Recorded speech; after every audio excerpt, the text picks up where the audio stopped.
Hello folks, big news coming out today that Rishi Sunak has announced the ban on the sale of new petrol and diesel cars, originally set for 2030, has been put back to 2035. Whether that actually happens if Labour did get into power sort of remains to be seen, doesn't it? A lot of people will say, great, we can keep our petrol and diesel cars, but a lot of people constantly miss the point that when the new car ban comes in, you're still going to be able to drive your petrol and diesel cars, you just won't be able to buy a new one.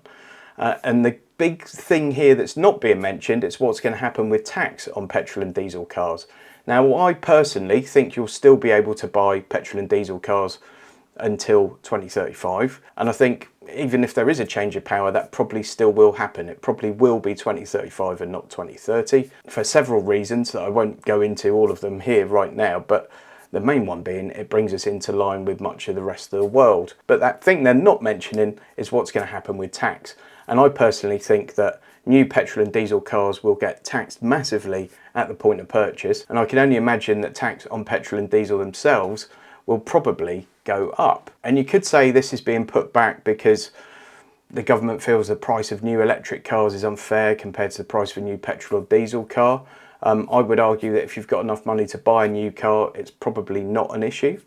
There are still going to be loads and loads of used vehicles around, both electric cars and petrol and diesel cars, for it not to be a massive issue. But really, I think probably the real driver behind this, aside from anything else, any other issues, is probably that 35 billion gap in tax revenues that the government still hasn't worked out quite how they're going to fill. And even now, folks, years before this ban comes in, every month we're seeing more battery electric vehicles being registered, more hybrid vehicles being registered, and far fewer diesel cars being registered, but also fewer petrol cars being registered.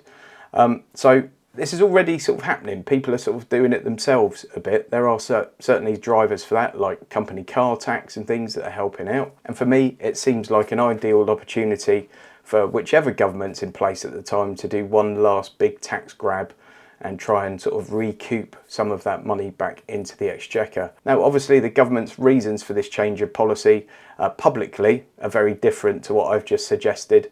And as always, all the opposition have just jumped on the bandwagon and said it's a silly mistake. I think if they'd have kept it in, all the opposition would have been out and said it's a silly mistake.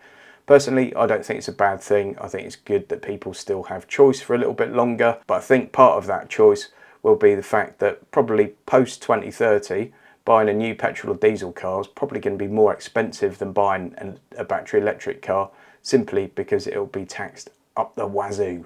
What are your thoughts on this, folks? And how bothered were you by the ban on new petrol and diesel cars coming in 2030? And how much of a difference do you think it's going to make pushing that back to 2035? Let me know in the comments. I'd be really interested to read them. Thanks for watching this quick video. See you on the next one.